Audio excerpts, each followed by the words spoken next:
With the ending cutscene to Terminus, we had some reveals. Obviously, the big one was a whole official now tie-in to Chaos, even though it was official before, but there were some other things that people are overlooking. One of those being the mention of Gabriel Krafft.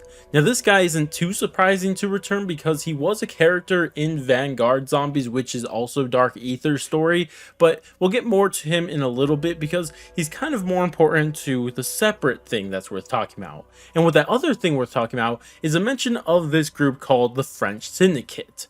And this is interesting because on first glance, this appears to be an entirely new faction that we've never heard of in the zombie storyline, not in this one, Chaos, or even the original Aether. They seem brand new.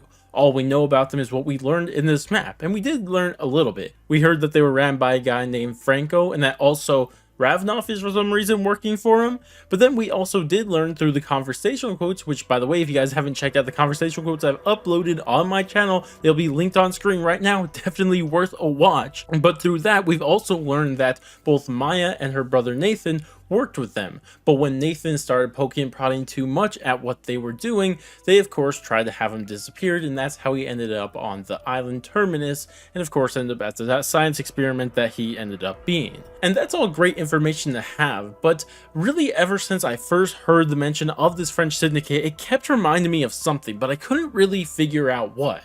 And all I really knew is that maybe it had something to do with Vanguard Zombie story. So that's when I started to try to refresh my memory of this story. And sure enough, I found exactly what I was thinking about. Because in that game, there was another faction that was called Société et Culte. Now, I apologize for my terrible French accent, but that's exactly it. It was also a faction that was actually French. Now, they never directly said it was a French faction or whatever it was.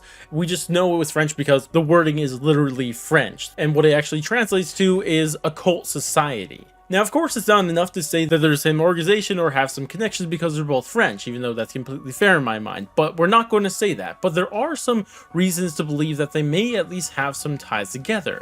Because if we look at the history of occult society, we can actually see that they were first came into existence during the Middle Ages. And what they did is that they were in contact with Dark Aether entities that were including Cortifex and Nordicus. And from this and what they learned from these Dark Aether entities, they compiled a spell book called the Tomb of Rituals, and the people who were a part of this society were able to become some of the most powerful people in Europe.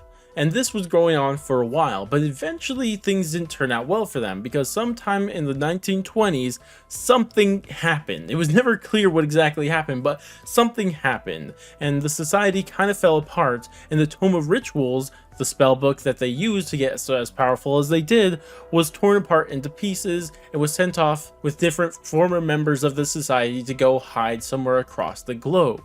Which is actually funny because that's the same thing that happened with the Sentinel artifacts, but that's a separate story for a different day that I've actually already made a video on too that maybe you guys can check on screen right now. Now, the connection here is that maybe there is this connection between these two things. It was originally the occult society, but then after it got disbanded, maybe one of the members or multiple of them stayed around and made the French Syndicate. Now, of course, it's not enough, but there is another reason to believe that it might be tied together. And this is where we get Gabriel Krafft into the story, that we also know is going to be probably in the next map, because we know that the French society literally have him and are interrogating him currently. That's what they said in the ending cutscene.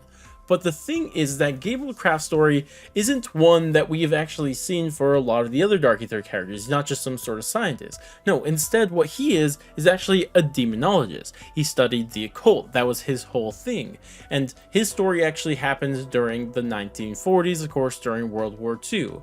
And this is where Germany's about to lose the war, but they're looking for some way to win it. And of course, you have one version of it, the science version of this, which was End Station, went and did their thing that, of course, we learned about in Cold War story, more specifically Die Machina. But then at that same time, Von List and his group called Die Wahrheit, again, apologize for my terrible accent, but they were looking for a way to win the war in a separate route, more of the occult side of things. And this is when they then got Gabriel Krafft and forced him to work for him. And of course, this led to the discovery of artifacts from across the globe. For example, they found one in Egypt and another in Greece. And initially, they seemed like useless artifacts from ancient times. Cool, but nothing that could really help.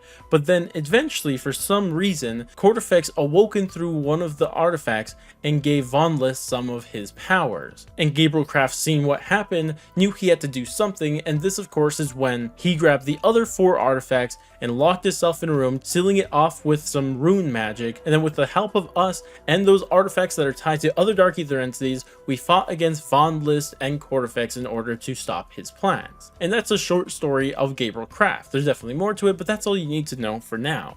But the fact that this French Syndicate wanted and now has their hands on Gabriel Krafft tells me that they aren't on the sciencey side of things at all. Instead, this French Syndicate is more on the magical, supernatural side of things. And what side is that? That's the same side as the French Occult Society. They were literally using Dark Ether rune magic that they learned from the Dark Ether entities.